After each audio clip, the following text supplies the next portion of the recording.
anak-anak, jumpa lagi dengan Ibu Ina dalam mata pelajaran Bahasa Indonesia. Sebelum kita memulai proses pembelajaran kita di hari ini, Ibu Guru mengajak kita untuk kita akan ada di dalam doa.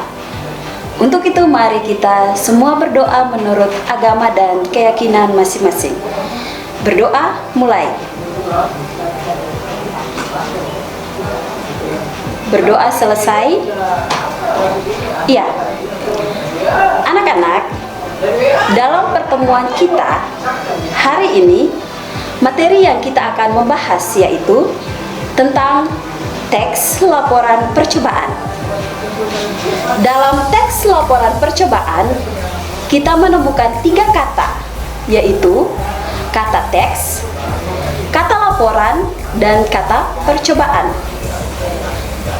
Sebelum kita membahas secara poin ke poin, kita harus mengetahui dulu tujuan pembelajaran yang akan kita tempuh hari ini, yaitu agar siswa mampu memahami tentang pengertian, fungsi, dan ciri-ciri laporan percobaan. Dalam pertemuan kali ini, materi pokok yang kita bahas yaitu yang pertama, pengertian teks laporan percobaan. Yang kedua, tentang fungsi teks laporan percobaan. Dan yang ketiga, ciri-ciri teks laporan percobaan. Kita mulai dari poin A, yaitu pengertian. Di dalam teks laporan percobaan yang Ibu Guru sudah sampaikan, kalimat teks laporan percobaan terdapat 3 kata. Yang kita tahu dulu tentang pengertian dari kata demi kata. Pengertian kata teks yaitu tulisan dalam sebuah naskah.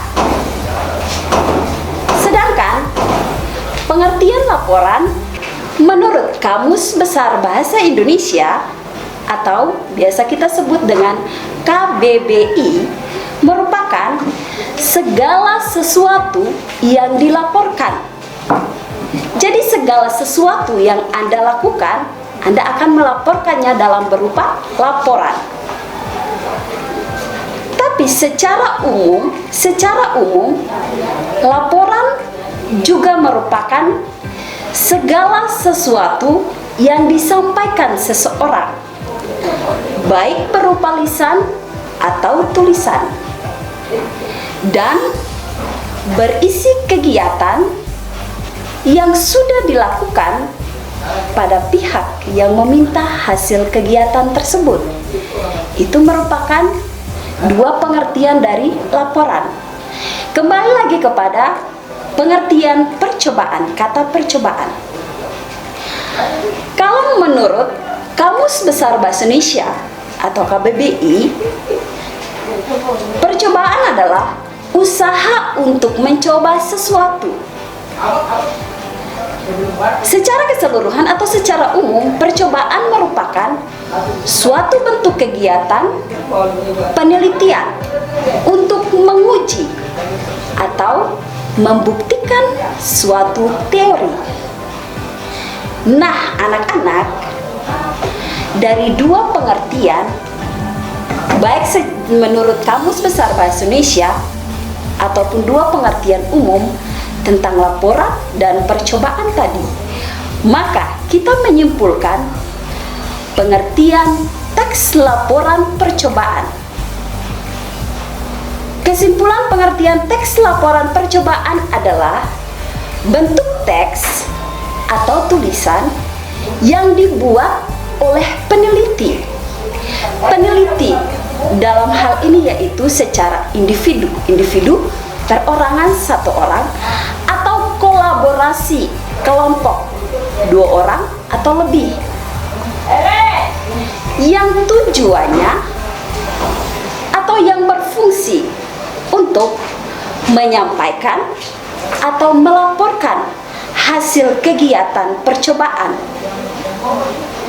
yang tujuannya juga untuk menguji atau membuktikan teori atau pendapat. Oke, selanjutnya, setelah pengertian daripada teks laporan percobaan, maka kita juga harus mengetahui tentang kira-kira tujuan tentang teks laporan percobaan. Menurut Anda, apa tujuannya? Nah, tujuan teks laporan percobaan ialah untuk memberitahukan atau memberikan informasi kepada para pembaca ataupun pendengar mengenai hasil dan percobaan yang sudah dibuatnya. Sebelum kita membahas tentang poin B, Ibu guru harus menerangkan atau menekankan bahwa kata percobaan itu nama lainnya yaitu eksperimen ataupun pengamatan. Nah, eksperimen seperti kelas 8 kalian sudah pernah melakukannya, yaitu dalam mata pelajaran IPA. Kita lanjut pada poin B, yaitu fungsi. Di dalam teks laporan percobaan kita menemukan beberapa fungsi, yaitu adapun fungsi teks laporan percobaan sebagai berikut. Yang pertama, merupakan sumber informasi. Artinya, apa yang si A tidak tahu, si B bisa memberitahukan lewat percobaan atau eksperimen yang dilakukan dalam bentuk teks atau naskah. Itu yang disebut dengan informasi, sebagai sumber informasi, memberitahukan kepada orang lain apa yang pembaca tidak mengetahui. Yang kedua, fungsi yang kedua yaitu untuk mengetahui kemajuan suatu permasalahan. Untuk mengetahui kemajuan suatu permasalahan. Ibu guru memberikan contoh yang sangat simpel atau contoh yang sederhana. Pasti kalian sudah pernah membuat atau memasak mie instan, bukan? Pasti sudah. Nah, kalau kalian merebus mie, biasanya ketika merebus lalu dicampurkan saja dengan bumbu yang sudah ada pada minyak. Di situ merupakan model lama. Nah, di dalam percobaan kalian menemukan hal baru atau memecahkan suatu masalah. Kira-kira rasa lain selain rasa yang sudah dicampurkan dengan bumbu dasarnya. Apa yang harus kita campurkan? Coba kita mencampurkan mie, dicampur sayur sawi, dicampur dengan cabai, dicampur dengan tomat. Kira-kira apakah rasanya beda dengan bumbu dasarnya? Nah, itu merupakan suatu permasalahan. Kita bisa membuatnya. Kemudian, yang ketiga, dapat menemukan teknik baru. Seperti yang tadi Bu Guru sampaikan. Bumbu dasar boleh kita campurkan, tapi bisa kita tambahkan dengan sayur, tomat, cabai. Nah, itu merupakan teknik baru yang kita sudah dapat. Hal baru yang tidak kita ketahui, lalu kita mencobanya dengan membuat suatu percobaan atau membuat suatu eksperimen. Sampai di poin ketiga bisa paham? Iya, kita lanjut pada poin yang keempat. Melaporkan hasil kegiatan yang telah dilakukan. Ketika kalian sudah membuat atau melakukan hasil percobaan yang tadi mie instan sudah dicampurkan dengan bumbu dasar, kemudian ditambah lagi dengan sawi, cabai, dan tomat, kira-kira apa yang kalian laporkan? Hasilnya seperti apa? Hasil itulah yang nanti kalian akan laporkan kepada pembaca melalui laporan. Dan poin terakhir yaitu sebagai pemecah suatu masalah. Tadinya kita tahu bahwa di dalam benak kita berpikir bahwa mie instan tidak bisa campur dengan sayur dan sebagainya dan sebagainya. Tetapi dengan laporan percobaan, dengan percobaan atau eksperimen yang kita lakukan, maka kita bisa memecah suatu permasalahan. Bisa paham? Ibu guru sangat berharap semoga kalian paham. Iya. Oke anak-anak, kita masih ada dalam ciri-ciri teks laporan percobaan. Kalian bisa melihat pada slide yang berikut ini.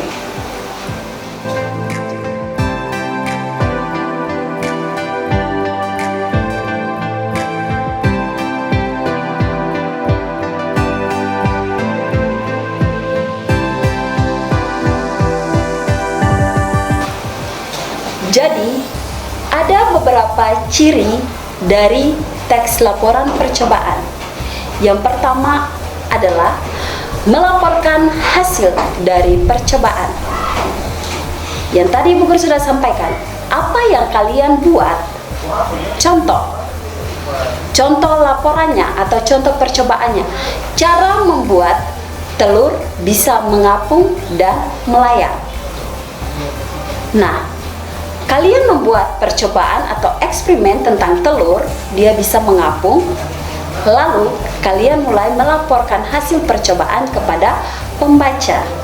Itu menurut ciri yang pertama. Kemudian, ciri yang kedua, yaitu percobaan ilmiah dilaksanakan untuk menguji sesuatu. Kata ilmiah adalah ilmu pengetahuan. Jadi, kalian membuat percobaan tentang ilmu pengetahuan yang kalian dapat untuk menguji sesuatu hal yang kalian berpikir, apakah telur itu dia bisa melayang atau tidak dengan cara melakukan percobaan. Yang ketiga, ciri yang ketiga yaitu teks laporan percobaan berawal dengan menjabarkan tujuan percobaan. Menjabarkan atau menuliskan tujuan percobaan. Nah, tujuan percobaan di sini yaitu seperti kalian membuat yang tadi Bu Guru sampaikan, cara membuat telur bisa mengapung. Tujuan kalian membuat laporan itu untuk apa? Tujuannya apa? Kalian bisa menulis tujuan kalian dalam membuat telur bisa mengapung. Itu merupakan salah satu contoh percobaan.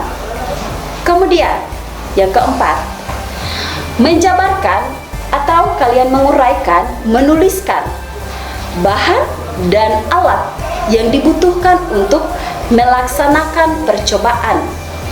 Kira-kira dalam cara membuat telur dia mengapung, alat dan bahan apa yang kalian gunakan? Contohnya, alat dan bahan yaitu telur, kemudian air, dan sebagainya. Dan yang kelima, kalian menjabarkan atau menguraikan ataupun menuliskan tentang prosedur pelaksanaan percobaan dan melaksanakan pengamatan, prosedur atau langkah-langkah kerja, cara kerja. Langkah-langkah apa yang kalian mau buat? Awal, contoh, langkah pertama, mengambil telur. Kemudian langkah kedua, mengisi air. Nah, itu merupakan prosedur untuk melaksanakan sebuah pengamatan ataupun percobaan. Dan ciri keenam yaitu menjabarkan atau menuliskan pencatatan hasil dari percobaan. Kalian sudah membuat percobaan. Hasil yang pertama kalian buat, kalian harus menulis apakah telur itu bisa mengapung ataupun tidak. Dia mengapung atau tidak, hasilnya tetap harus kalian tulis. Nah, itu merupakan hasil yang pertama. Hasil yang pertama kalian buat, laporan yang pertama, telurnya dia tidak bisa mengapung. Apa kendalanya? Kalian melakukan lagi, lalu membuat hasil yang kedua. dengan cara yang sama, tapi kalian harus menemukan dulu kendala atau permasalahan apa yang kalian temukan sehingga telur dia tidak bisa mengapung. Kemudian, ketujuh, di akhir laporan kalian menulis simpulan hasil dari percobaan menurut hasil analisis terhadap data hasil dari pengamatan. Jadi yang tadi Bu Guru sampaikan, hasil yang pertama kalau belum maksimal, kalian juga harus tulis. Kalian masuk lagi membuat percobaan kedua, apakah hasil kedua kalian sudah dapat hasilnya atau tidak? Kalian sudah dapat bahwa telur itu dia bisa mengapung atau tidak? Kalau hasil kedua belum juga, kalian membuat percobaan lagi, percobaan yang ketiga. Jadi hasil pertama, hasil kedua, hasil ketiga, kalian harus menuliskan dan membuat kesimpulan. Bisa paham sampai di poin yang ketujuh? Selanjutnya, ciri yang berikut yaitu harus mengandung fakta atau nyata. Fakta atau nyata yaitu hal yang benar-benar terjadi. Jadi ketika kalian mau membuat suatu percobaan atau eksperimen lalu melaporkannya, berarti harus benar-benar sesuai dengan kenyataan atau harus sesuai dengan apa yang kalian lakukan lewat percobaan atau eksperimen. Dan yang terakhir yaitu bersifat objektif dan bahasanya harus logis. Bersifat objektif berarti laporan itu apa adanya, sesuai dengan apa yang kalian lakukan atau apa yang kalian membuat dalam bentuk eksperimen. Logis berarti susunannya harus sesuai atau berurutan atau beraturan. Mungkin itu saja materi kita di hari ini tentang pengertian, fungsi, dan ciri teks laporan percobaan. Tugas kalian untuk pertemuan selanjutnya, kalian boleh melihat pada slide berikut.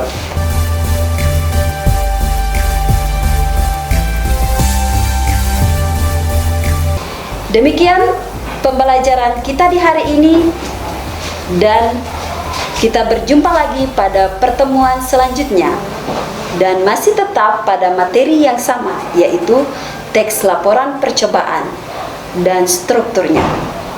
Selamat siang, terima kasih.